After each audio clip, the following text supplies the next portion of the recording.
So Chris, will again, thank you for being here with us this morning. Oh, my pleasure. Thanks for inviting me.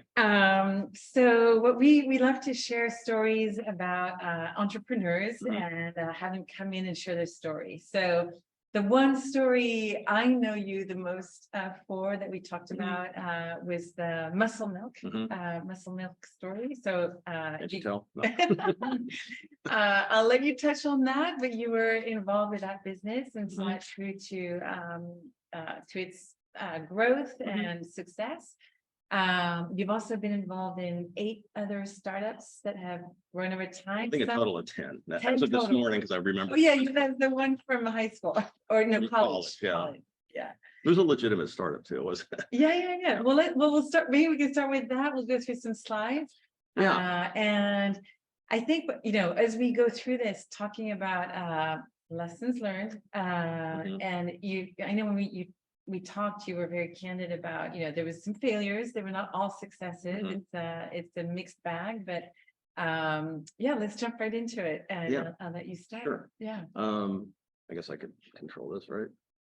There we go. So I'll just give you a little bit of background quickly. I didn't, come out of the womb as an entrepreneur, but I did know I wanted to be an entrepreneur when I was in high school. I just didn't know how to go about doing it. Anyway, long story short, I went to San Francisco State with the idea of being a filmmaker, and realized after the first semester that I don't really fit in with this group. So my dad happened to be the CFO for John Deere, so I thought, well, maybe I'll just major in accounting so I can get a job, and that's how I picked that particular path, which I moved away from. But I went to work for Levi Strauss, and in between graduating in Levi Strauss, I did start a company called Video Casting. It was a Hollywood casting agency based in San Francisco. And long story short, we basically recruited folks that wanted to be in the films, and particularly extras. So we did like a lot of the Rocky films. We did The Right Stuff, all the films that were being shot in San Francisco. And it was kind of a crazy world. I just wasn't a good fit for me personally, but I sold it to one of my best friends from high school, who went on to become a very famous producer in India with Bollywood films, ironically enough. Anyway, so I went through the path of trying to be a professional accountant. I ended up becoming the controller for Sony Corporation, which was a pretty big deal, but I just couldn't stand it. It wasn't for me. I also married a CPA who went to Cal Poly, who had been recruited by Deloitte. So we like to consider ourselves recovering accountants. And then I bought a franchise, Wallpapers to Go, which was being spun off from General Mills back in 1987, which is about when I met my wife, Rebecca. And there were some other things in between, but anyway, I was ultimately recruited by NEA, New Enterprise Associates, which happens to be at that time, and may still be the largest venture capital firm in the world. And I was hired to be their CEO in residence. So the guy that goes in to fix their broken portfolio companies, which most of their portfolio companies, 9 out of 10 weren't doing well. And that's really when I got exposed to, it was the heat of the dot-com boom in the 90s. It was crazy. It was wonderful. And none of it made any sense. And I'll tell you some stories about that, which you'll find interesting. But my first assignment was this company called Big Book, which was a tech company. We shared a building with Wired magazine in South of Market. And I remember the first day I showed up, I had this really nice, double-breasted Italian suit on. I walk in and there's a room full of young people all dressed in black. They're all engineers. And they're like, one guy raised his hand and said, dude, what's with a suit? Anyway, it's the last time I wore a suit to work. But anyway, that exposed me to a lot of really interesting people. In particular, a guy named Mark Perry was the managing partner at NEA, and he became my most important mentor and still is to this day. And he subsequently invested in my first startup, which we'll get into. But that was really a blessing to be in that environment in the 90s when, it was just the life of an entrepreneur. And we had just all these wonderful stories to tell. It was all tech per se, but one of the things, that I remember vividly is I was meeting with this guy, Chris Kitsey, who had started a tech company of sorts, and he had just sold it for like $140 million. And of course, he was all excited. We were at lunch, and so we were talking, and he said, "So how are things going with you?" I go, "They're all right. Our burn rate's a little high." And he goes, "Well, what's your burn rate?" I said, "It's about $800,000 a month."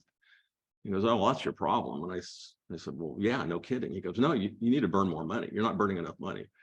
And that's how crazy nonsensical it was, but everybody bought into it. Anyway, I met a gentleman who led me to my first startup. We can go to the next slide, called Wirestone. And Wirestone was a roll-up of web development, interactive marketing agencies, back-end application companies. And basically, there were other companies out there like Accenture, or not Accenture, but agency.com and Razorfish and Organic and Sapient. I don't know, some of you are probably way too young to remember those. But I ended up acquiring 11 companies simultaneously and created what at that point the fourth largest interactive marketing agency in the country.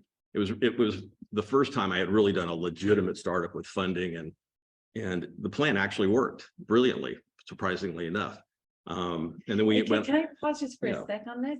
So this was 20 years after graduating. Yeah, right? this was the late 90s. So you were, I mean, sometimes, we have this image of the startup founder, the 20-year-old who dropped out of college. I mean, it took you a minute to get into this world and thrive in it. Yeah. I just wanted to highlight that. I mean, well, yeah, I think that's a good talk point. enough about that. Yeah. Yeah, it's a good point. And I think I was mentioning this. I've done some teaching at USC's entrepreneurship program, and part of my experience is I really want to tell these young students, just get a job. Don't be an entrepreneur right out of college. It's really, really hard, and you need to get some experience under your belt. And I think that's one of the things that really helped me immensely was I had so much experience, 20 years or so of different types of jobs, and I learned a lot about finance, and I knew my way around P&Ls and balance sheets and cash flows and what have you. So I really had a good foundation to start a business with. And I also had a chance to get exposed to different types of businesses. So I had a better feeling for what, felt right for me personally. Mm. I did realize I wasn't a tech guy. And then my next startup, I wasn't a finance services guy either. So, but Wirestone ended up being very successful, and we sold that to Accenture for about $68 million. So that was, a good deal. Then I got recruited again by NEA to help one of their CEOs start Wallace & McKenzie, which was just a name we made up. It was another roll-up of financial services, registered investment advisors. So again, we acquired about 8 companies initially. We integrated them, rebranded them, and then we sold it to a big financial services company back east. But it wasn't my cup of tea. And I know we're going to talk about pivoting and, when to pivot, when to bail, and which happens all the time, probably more often than not. And maybe some of you had that experience, and I'll get to that here shortly.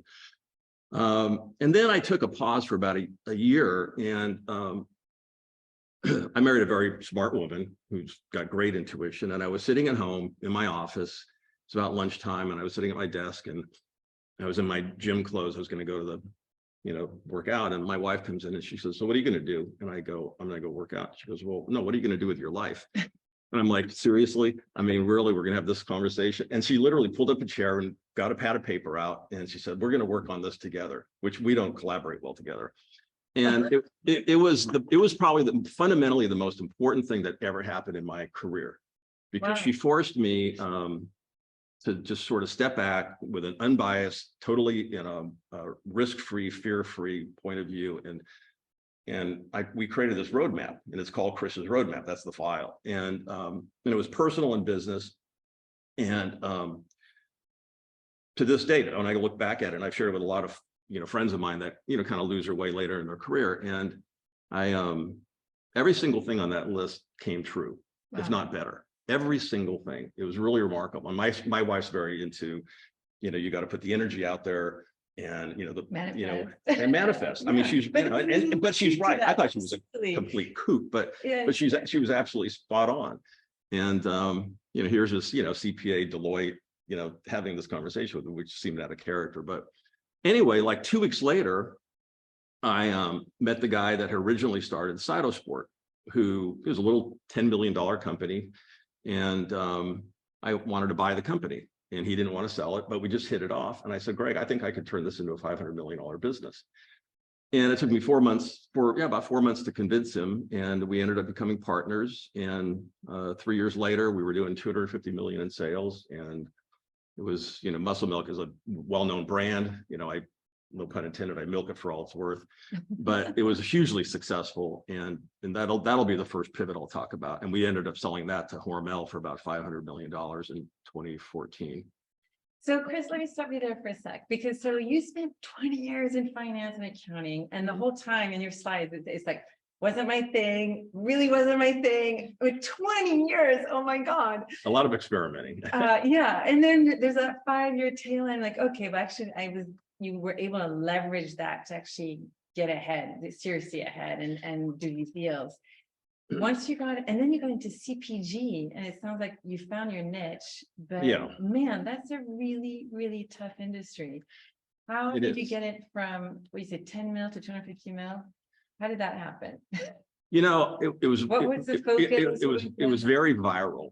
It was a brand that just everybody wanted to be part of it, whether they wanted to drink it or they wanted to work for the company. It was just something about the brand really resonated with people.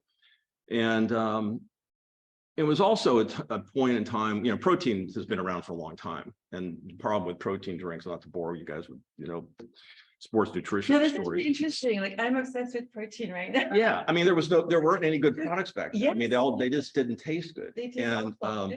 They still, the big brand was EAS, so Advantage, Body for Life, some of those types of products. And we were doing really well. And we just had really powder products, like big, 2.5, pound tubs of muscle milk. But what Greg, my partner, is just an extraordinary formulator, and particularly flavoring. And so what he did was he created the Baskin Robbins 31 flavors of muscle milk. We had creme brulee, we had like 8 chocolate flavors, like Rocky Road. I mean, it was ridiculous. And of course, the bulk of the sales were chocolate, vanilla, and banana. That was probably 90% of our sales, but we had all these other flavors. So most of our customers had, a pantry full of, 8 to 10 jugs of muscle milk. And then we started, rolling out ready to drinks, and that's really what took the business off. But so is that conversion from powder to ready to drink? Okay. But we didn't have a plan. I mean, honestly, to be really truthful, we weren't.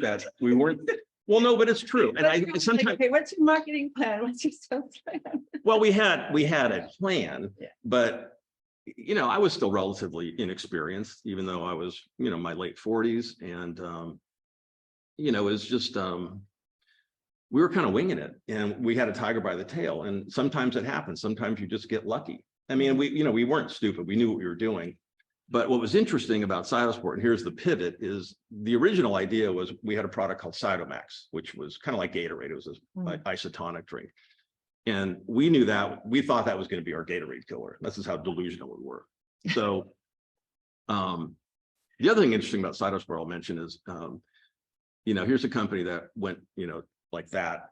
We only raised $3.8 million, but that was it. That was it for a CPG company. Yeah, so that's how different the environment was back then. But anyway, we thought Cytomax was going to be it, and we spent about $2 million on Cytomax, and shortly realized that Gatorade there was no chance in hell that we were ever going to get, And so we were sitting in Greg's office, and like, now what are we going to do? And I said, well, what about muscle milk? Maybe muscle milk will work. And we both decided, no, the brand's never going to resonate, with the broader audience. It's too, fitness oriented. And I was pitching Walgreens on another product we had. And the buyer, Greg at Walgreens, didn't like what we were pitching him, but he really liked muscle milk. He goes, I want muscle milk. He goes, I'll roll it out right now. And that was how muscle milk basically went forward. Yeah. So you can't plan those things. You have to be prepared for it, which we were. But that was kind of an interesting pivot, but we did it we didn't dwell on it. We didn't overanalyze it. We just said, we got to do this, and we got to do it now. And that's kind of the rest is history. And so anyone, please jump in if you have questions on the way. Yes, Kurt, good to see you.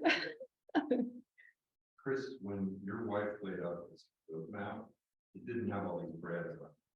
What did that roadmap actually mean? I'm happy to share it with anybody that wants to see it. Hey, Rebecca, come in next month and do a session. I asked her to come in because she's a diehard Cal Poly fan, and We'll have to. She was still in her back. bathrobe. She goes, no, I don't think so.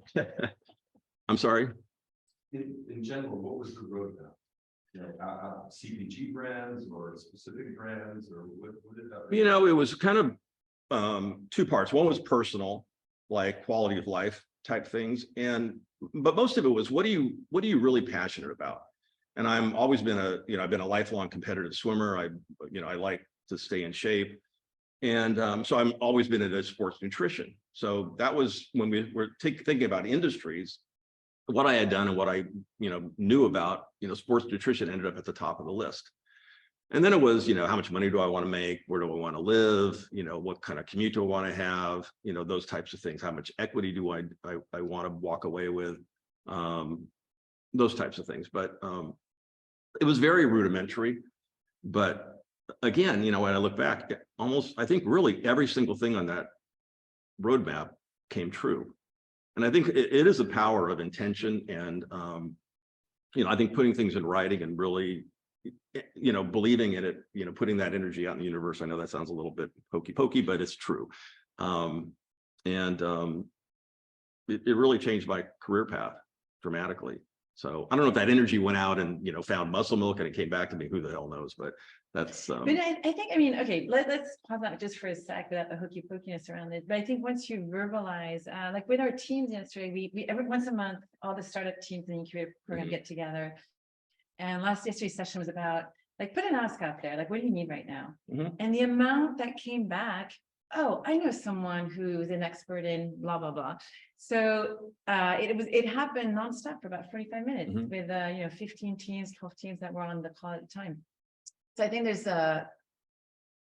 first, we don't realize that we don't communicate very well. The more you communicate, people want to support, they want to be part of the vision, they jump on board and things start happening and snowballing. So I mean, that's just as simple as that, right? Just being able to. Yeah, but the manifesting, I think that's. You have to verbalize. Yeah, I mean, in a way, it's like praying. Communicate. It's just that power of thought, and and believing in yourself. And I think the other thing I should point out is none of this ever would have happened if I didn't have a mentor like Mark Perry. It just wouldn't have. He was. So what did Mike bring to the table? Like what were Mark, yeah. Mark Perry.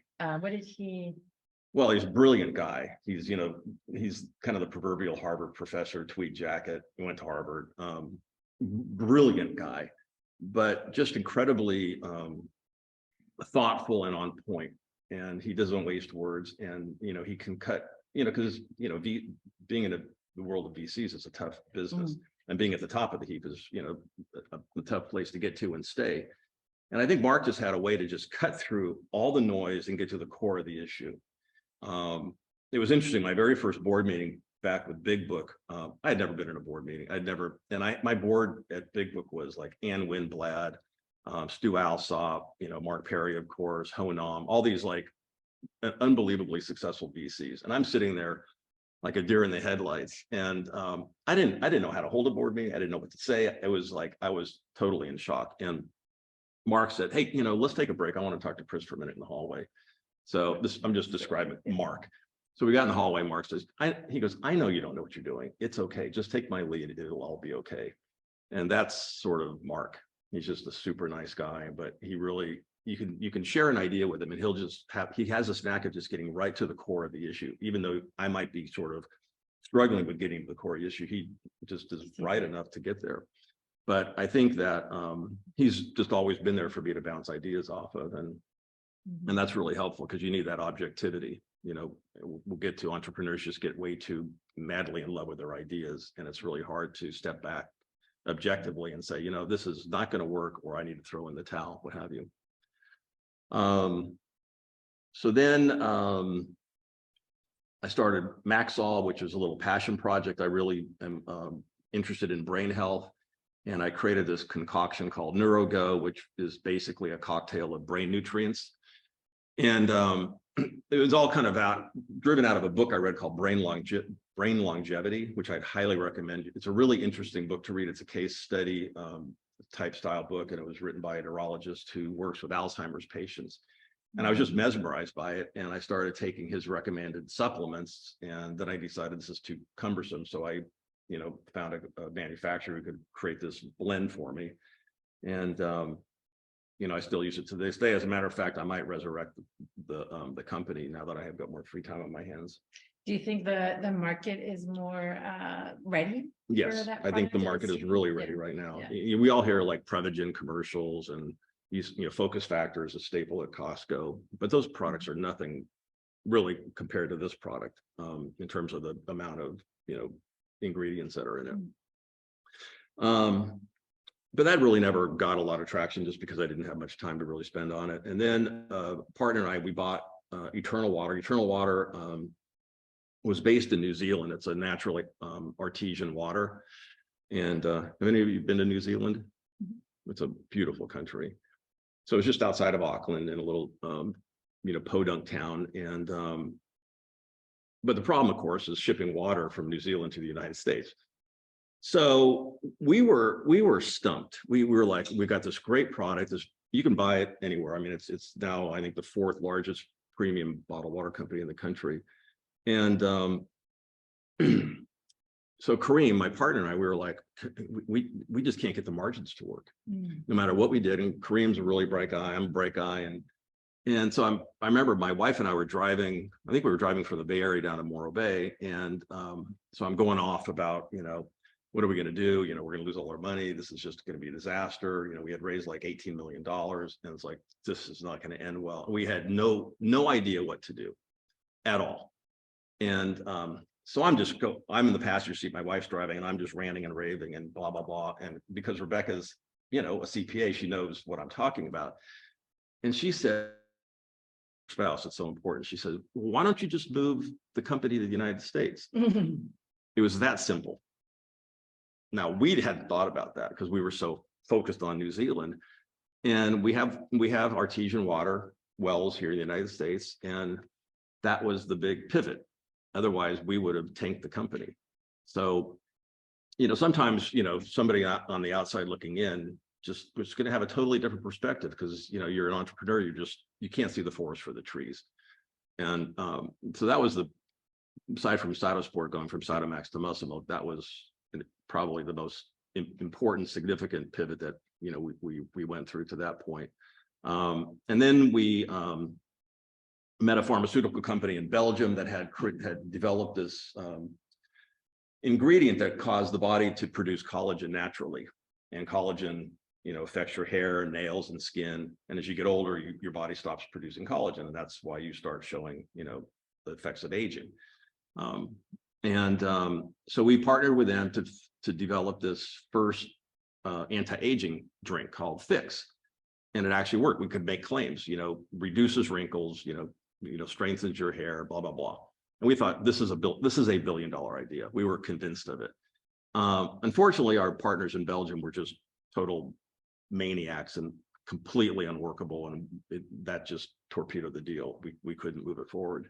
So that was unfortunate because we really thought. And then while I was running Eternal and trying to make Fix work, I started Caveman Foods because I had gone on the paleo diet. I don't know if you're familiar with the paleo diet. And that was a little bit of a passion project, and which ultimately took over all my time. So I stepped down as CEO of Eternal and to focus on Caveman. But as eating trends go, whether it's, keto or paleo or what have you, it kind of went like this, and then it started settling down. But at one point, we were the number 3 selling product in Costco, nutrition bar in Costco nationally. And then COVID hit, and it went down. And I still own the company, and we're trying to rebuild it. But the pivot was really, we started out kind of with this hunter-gatherer, caveman hunter-gatherer, nuts and seeds and legumes and all those types of things, and then meat snacks. And so we had just uninteresting products like trail mix and some rudimentary jerky products, and it just wasn't going to really, it just wasn't getting traction in the marketplace. So then we kind of shifted to nutrition bars. Was it lacking in its differentiation factor? I mean, there are so many bars out there. It's a super competitive market. Yeah. What do you think was missing? Well, it's 2 things. One is it's hard to differentiate trail mix, right? And the brands can do only so much, but it's still trail mix. And then on the meat snacks, the jerky space, you know, you all know like Jack Link's and Oberto and Crave. That category is just, Jack Link's owns 85% of the market. I mean, they own the market literally. And so good luck, but we didn't do our research, and we tried to, you know, get into the jerky business, and we just got smashed. So then we pivoted to nutrition bars, and that's when the company really took off. And they were really, really good bars. Just, you know, I kind of approached it like I did with Muscle Milk, which is it's got to taste better than anything else in the market. And, you know, some people think it does, some people, you know, maybe don't agree, but it is a very crowded category, and probably one of the most crowded categories in grocery. But that was that pivot, and we'll see what happens with the company. And then in 2017, my nephew and I started a cannabis company. We have a dispensary here in Morro Bay, as you may know. And my nephew had been in the business. He had a store up in Sacramento, which was the largest store, still is in Sacramento. And so we, you know, I reached out to him to be a mentor, and said, David, you know, I know you're in the cannabis business. I don't know anything about it, but maybe I could be helpful. So he would come down to Lafayette to my Caveman Foods offices, and we started doing some whiteboarding sessions. And of course, I'm very much a big picture guy.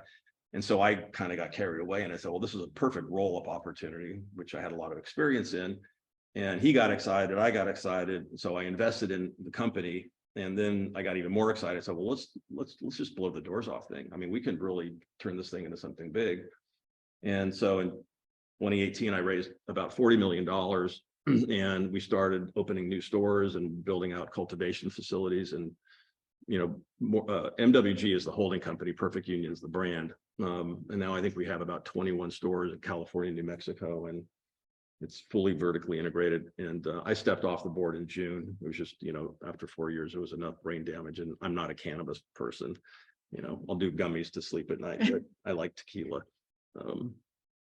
But no pivots there. That's just a business that is very difficult because of the, as you know, the regulatory environment. So until the feds do something, it's an industry that's going to kind of run in place.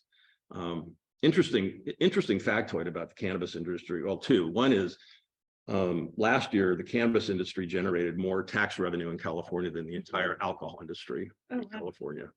Isn't that amazing? That's how overtaxed it is. The second factoid is, of all the billions and billions of dollars that have invested in cannabis, only 4% of that is institutional capital. The rest is from angels. Wow. Isn't that amazing? Who are all tapped out now. So these companies just don't have any access to capital. So yeah, none of them are making money, or very few are. We're making money, but they're taking on huge amounts of debt at 15 to 20% interest rates. So it's not going to end well. Other than for the bigger companies that have, you know, the resources to keep themselves moving forward. Let's see what we got. So we'll talk about more.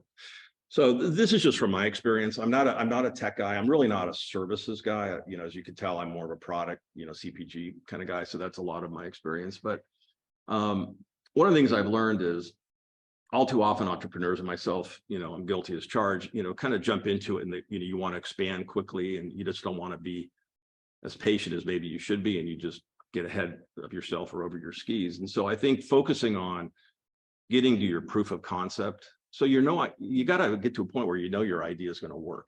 And if you skip that step and you get too far ahead of that, then you just really have risked a lot of money and time. Because if your idea doesn't work, you know, and I could cite all sorts of examples of where I did that in my career, but I think that just, you know, try to force yourself to be patient, just focus on a controlled market, or, you know, geographically, or just one retailer. And a good example, I think, would be, I don't know if you know the brand Ollie. It's a vitamin brand. They're gummies. You see them in Target. They're kind of a really cool. It was developed by the guy that created Method, the cleaning, you know, and all Method is biodegradable products and really cool packaging. Brilliant guy from Stanford. And he did the same thing with Ollie. He had one customer, Target, and that's all he had for like 2 years. And he just focused on Target, and got everything dialed in before he took on another customer. And he got Target to, I don't know, 20 million in revenue. And he sold the company for $1 billion to Unilever like 4 years later. Wow. So, but he did So it. that's interesting, he did because it right. usually you hear, okay, you know, how do you say, what's the word I'm looking for? Like never have just one manufacturer, never have just one major client, because if it goes south, then you're done. Like That's true. Yeah. And so he did the exact opposite of what we typically recommend, like make sure Yeah. you have backups, right? That's true. But he had a unique situation because when he launched Method, he did the same thing. Target was his only customer. So he had a really tight relationship with the CEO of Target. And also I think he took the time to develop a product that was very disruptive to the vitamin aisle. And he probably did an immense amount of testing before he even went into, to Target. Anyway, I tried to invest, but I was too late in the game anyway. I had another thought about that, but and then the other things are just basic things like gross margins.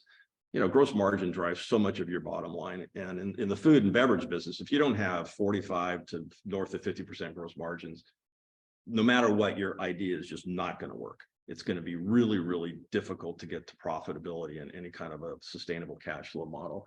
And that's generally, the case with all food and beverage products.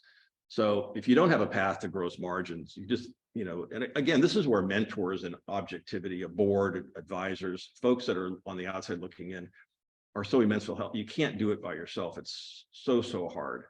And you may think a lot of entrepreneurs do it by themselves, like Zuckerberg or whomever, but you got to know they've had a lot of advisors, VCs, what have you, helping them along the way, even though they might have large egos, but they probably do a fair amount of listening. Shifting trends, that's an obvious one. I think, a good example of that is, what happened with, Blockbuster's, kind of I think a poster child for not shifting and the trend towards more digital.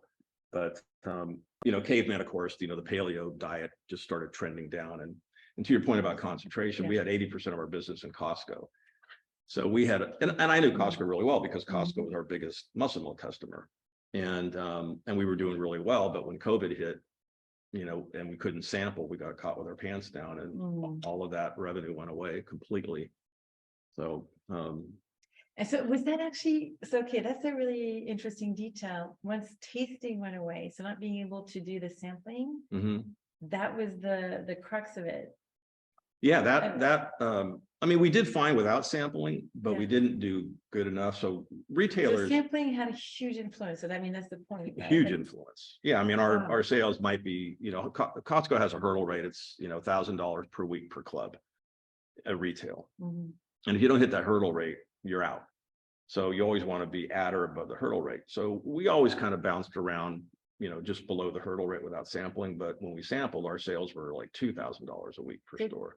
Double. It's just people, go to Costco when they walk around, they sample stuff, and it works. I'm the only person that just samples and there's no. I think some people have their whole day's meal there. I don't know. Competition, obviously you got to pay attention to your competition. And sometimes you're in a situation where they just have an unsurmountable advantage. And a good example of that for me was with Wallpapers to Go, which I know probably look like a wallpaper guy, but I did work in the store with an apron on and help all these ladies with their design, believe it or not. But we were doing great. And then Home Depot got into the wallpaper business, and they were selling wallpaper at our cost. And just like that, we were out of business. I mean, and so we shifted to more interior design work and installation, and that kept us going for a while, but it just wasn't sustainable. But that was a situation that we couldn't fix, and there was nothing we could do to really pivot adequately to stay in business. And then I think obviously an unsustainable financial model or your inability just to raise capital. Most companies need working capital if they're going to grow, and if you don't have access to capital, which in this environment is very, very difficult. Which is kind of what you're foreseeing in the cannabis industry. You're sort of foreseeing a potential crisis once these angels no longer can do follow-on rounds. Yeah, we've been fortunate. If the VCs are not interested, maybe the VCs at some point the switch will flip for the VCs, and they can they'll be able to take over, but you're not seeing that quite yet. No. It's a tough environment. I mean, I'm raising money I'm still, I'm retired, but I'm still busy. So I'm on 4 or 5 boards and I'm raising money for 2 companies. And it's tough. And I have investors all over the world and everybody's sitting on the sidelines, and you just have to be much more persistent. Just keep dripping on people with updates. And, my philosophy is no never means no. No means I'm not ready. I don't know enough. But eventually they'll get to yes. At least that's been my philosophy, and it's worked. So, but I'm raising money for a mortgage company. It's a disruptive company. So I've raised $5 million for them just recently, and then I'm raising about $20 million for another really cool company called Protein 2.0. It's a protein water, so it's a la muscle milk, but it's an awesome product, by the way. I'm just in love with this product. And it's on the market? It's on the market, so you can go to drinkprotein20.com and check it out. It's what I like about it. It's a clear, kind of translucent, colorful product like vitamin water, but it has 15 to 20 grams of really high grade whey protein isolate with only like 60 calories. So if you want to get protein and lean up, like I use it after I swim, it's a killer product. So I just joined their board and I'm going to help them.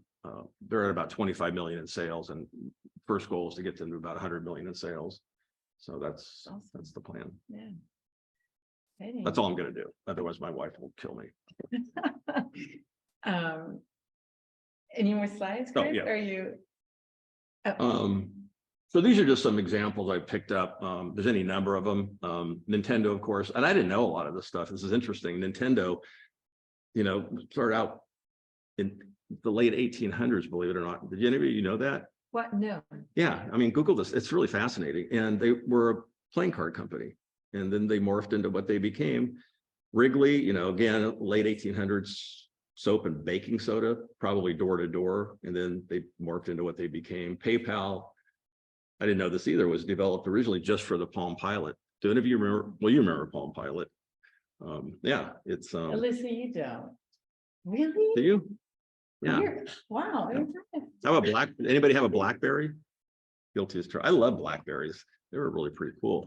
But I remember when I was, the .com boom, everybody had Palm Pilots. It was really pretty cool. But anyway, then they, were acquired by eBay, and that's where they kind of, that's where Elon Musk, and Peter Thiel and the guy that started LinkedIn all kind of made their fortunes, their first fortunes at least. And then Twitter, again, became obsolete and morphed into what Jack Dorsey turned it into, and we'll see what happens with Elon Musk. And Slack, which my son is in tech sales, and they use Slack a lot. My daughter-in-law started as a video game called Glitch. Anybody knows Glitch? All this obscure, and of course, probably the poster child for not pivoting quickly enough is Blockbuster. And we had so much fun with our kids going to Blockbuster, and now it's all streaming video. It's just so. I think one of the lessons I learned is you need to be decisive, move quickly, pivot quickly, be nimble. You can't dwell on it, and because time is money, and then the other thing I think is, which we really haven't talked about, is when do you throw in the towel? When do you just say, "Uncle, this is not going to work"? And I'll give you a good example. Shortly after I started Caveman, I think I had raised about $500,000, and I shouldn't share this with you, but in the back of my mind, I thought, this is not going to work.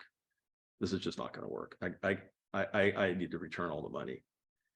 And I remember this vividly, and I didn't, and I probably should have in retrospect, but then some things happened and the company started taking off. And I thought, oh God, I'm glad I didn't do that. But then the problem was we had other issues, mostly the concentration at Costco. And that's something we just couldn't fix, because Costco is such a behemoth. There weren't other retailers out there that were going to make up enough to dilute the Costco concentration quickly enough. And so we knew we had this bazooka at our head that at some point was going to go off, and COVID was the bazooka. So, and this is where I think just having advisors, mentors, and I can't stress this enough, is so critically important.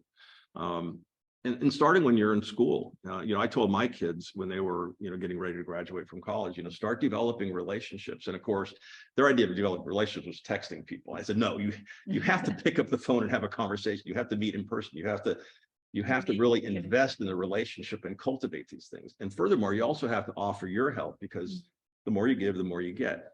And so the sooner you can start developing those types of relationships, mentor relationships, I think whether you go become an entrepreneur or not, it doesn't really matter.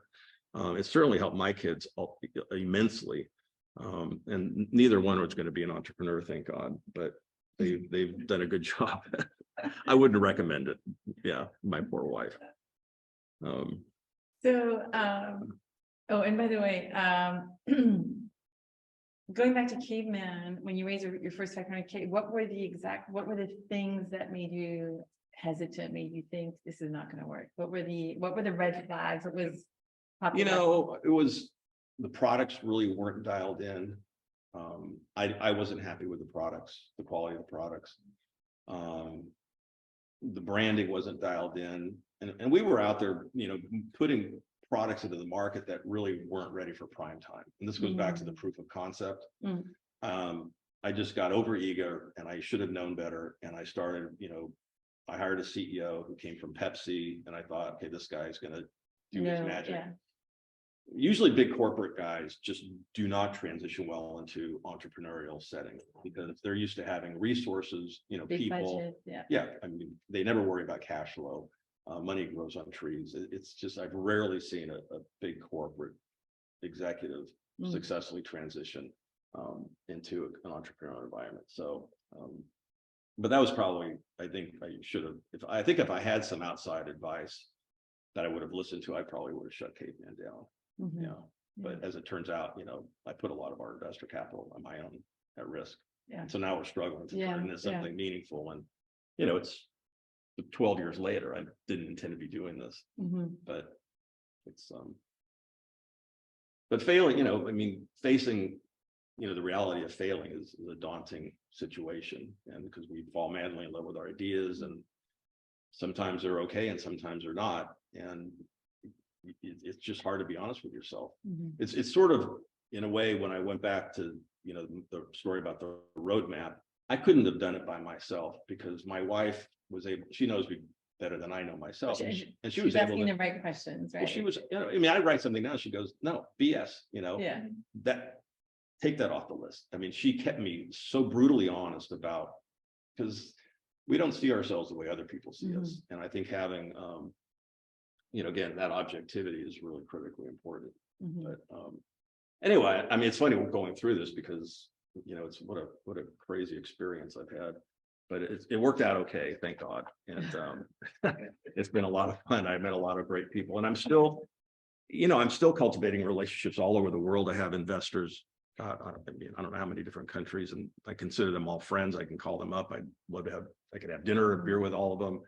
And so I spent a lot of time. Pausing on that for a second. Yeah. We talked a bit about that yesterday, but when you're in the due diligence process, I think we were talking to startups that, the investors are doing due diligence on you, but you also have to do your due diligence on them and make sure is that person a right fit for the company, for you, and building that kind of long-term relationship. You don't realize that this could be an investor that you'll come back to 10 years later for some other deal, some other, idea. That's really important. Well, I was fortunate because Muscle Milk was so successful that I had instant credibility. Right. And so that has really paid dividends for me. And the same with some of the other, Wirestone, of course, was successful, and Walsh McKenzie was successful. Eternal's been really successful. And so, you leverage those experiences, and investors, are going to be more inclined to reinvest with you if you've made the money in the past. Now it's a little bit tougher because, not only the environment, but some of the recent deals like Caveman have not turned out so well. And, so it's a little bit more difficult to extract, money from investors that are thinking, I'm going to lose my money, so why would I invest with Chris again? But, I have a network of maybe 400 investors around the world. So it's a pretty deep group. Yeah. All of whom are sitting on the sidelines because everybody's, freaked out about what's going to happen next. Yeah. So I understand that. And same with institutional investors. Yeah. You know, they're much more cautious. But, you know, it's interestingly enough, you know, what I've learned is, I mean, planning matters, you know, it's kind of the proverbial spend 80% of your time sharpening your saw and then 20% of your time cutting down the tree. And it's really true. Planning really, really matters. But even that being said, you send all of this, you know, information to prospective angel investors. In my experience, and as you can tell, I've had a lot of experience, rarely do they read it, look at it, ask questions. I've never once ever had anybody question evaluation. I've never once had anybody say, do you have a business plan? Because nobody really does business plans necessarily anymore. Yeah. And it's just, so what I've learned is they're really investing in me. Yeah. And their trust in me, maybe, you know, their knowledge of my background. And that's, I think, very much the world of entrepreneurs. Maybe not so much in tech per se, because that's not an area I know much about, but certainly, you know, what I've done in food and beverage. You know. Any question from the audience? Yeah. I'm very curious with like your own intuition versus like your advisors or mentors, like when you listen to them versus what you believe. And also like how that change over time, or like because you become an expert in your field, like, but is it certain aspects of the business where you just need to reach out to mentors, or like, yeah, like I'm very curious, like when do you listen to yourself versus others? Is it not so much? Yeah, you know, I try to listen. I'm like, I wouldn't say I'm a great listener. Yeah. I'm trying to be better at it, especially with Rebecca.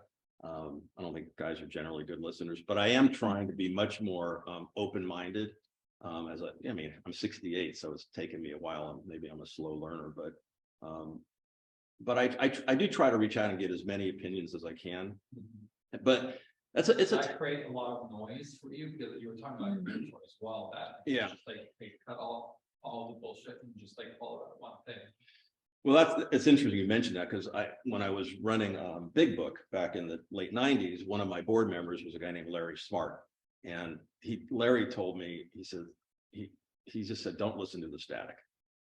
It was kind of like The Graduate when, you know, Dustin Hoffman's his uncle or somebody says plastic, it's plastic, you know, and Dustin Hoffman's like, what are you talking about? But anyway, so Larry says, don't listen to the static. And I'm like, what are you talking? He goes, it's just a bunch of noise. Everybody's going to have an opinion. You're going to have all of these people talking at you. You have to really be clear on what you want and really believe in it. It's okay to ask for advice, but you need to know when to like shut it off. Yep. Because it's going to distract you. It's going to start diluting your belief in what you truly believe in. And it's going to be really hard for you to wrap your head around your conviction. So I think getting advice is really important, but I think you have to know when to kind of shut it down and then sort of, you know, ruminate on it and think about it. And, you know, I mean, like I had a lot of people say Muscle Milks is an absolutely stupid idea. That was a lot of noise. Obviously, it was not a stupid idea. I had people say that about Caveman Foods, which, you know, Caveman, you know, we got to 40 million in revenue in 2019 and made, you know, 10% EBITDA. So it was going really well. COVID just unfortunately was something that was out of our control. You know, it's Eternal Water. You know, we had a lot of noise around the packaging because anybody drink Eternal Water? It's a great water, by the way. It really, truly is. And it's in probably the sexiest bottled water package in the market. It's just this cool, you know, kind of shaped like a Coke bottle, but it's clear and the label's on the back of it. And there was a lot of noise about the labeling. You couldn't really see it well on a cooler door and that kind of stuff, but you know, it worked. But we listened and we experimented, and then we just decided, no, we're going to stick with our guns, or we're going to listen to that advice and tweak some things. But if you start questioning yourself, that's sort of a rabbit hole. Yeah. Kurt, yeah. So after water, you fix that you have a bad partnership. Oh yeah, you know, So anybody Dutch? anybody initial due diligence to get in bed with these partners. Like looking back on it, what were some of the signals that exist where you're really engaged? You know, I think it goes to your comment about diligencing, you know, doing diligence on investors. They weren't really an investor. They were going to be obviously a pretty important partner because they were the pharmaceutical company. They owned, you know, the key ingredient. And I remember choline stabilized orthosilicic acid. Whoa. So my brain nutrients kind of work, but we didn't do any diligence on who these people were. And had we, I think called around, we would have realized that, the principal was just total nutcase. And we probably would have run the other way. Right. But with investors, it's the same thing. When you take money from somebody, it's a big responsibility. I shared this with my nephew. I said, David, as soon as we take $1 from an investor, your life has changed. You wake up thinking about your investor, you go to bed thinking about your investor. He didn't get it. He didn't get it. He didn't appreciate it. He didn't respect it. And didn't end well for him, unfortunately. But I think getting to know your investors really well, they could cause you a lot of grief. And in my experience, and I don't have any issues with attorneys, because attorneys are critically important and some of my best friends, but they don't make great investors because they just they tend to go down the path of litigation a lot. And that's probably the one thing I've learned. And I think also making sure you're brutally honest and transparent, and making sure investors really know what they're getting themselves into, which is hard to do because you're an entrepreneur, you want the money, you're probably somewhat delusional about your idea. And I mean, that's true. I think you kind of have to be. Fair. Yeah. But you have to tell the truth as much as you may not want to tell the truth. Right. But if you do, they really appreciate it. Mhm. It goes against what you might think, but they're going to respect you a lot more for it, and they're going to be actually probably more inclined to invest. Right. Because they can smell the blue sky hockey stick, nonsense that a lot of entrepreneurs put on their investor decks. And then there's no shame in asking for help. Like if you're in that, hey, I need some support, some guidance, advice. Sometimes you do. Like, yeah. It's a great way to raise money, by the way. Just ask for a favor. Yeah. Can I? And then the response is, well, can I invest? That's right. It's kind of that backdoor. So we've actually, I can vouch on that. So part of our program, an incubator program, is one mandatory piece is you have to set up an advisory board. It's informal, but have an advisory board in place. Learn how to, it teaches you how to report to your board for the day you eventually have that board of directors. But one of the things we focus on is don't sugarcoat it. Like the whole point of this board is to troubleshoot. Yeah. Bring up the issue and let's troubleshoot. Yeah. Yes. Yeah. We have time for maybe one last question and then some updates on other upcoming events. But if someone has one more question, are there any questions online, Madison? No. Okay. All right. Well, thank you. Chris, thanks so much. Thank you. Hope that was somewhat interesting. That was awesome. Thank you for being at this point. Yeah.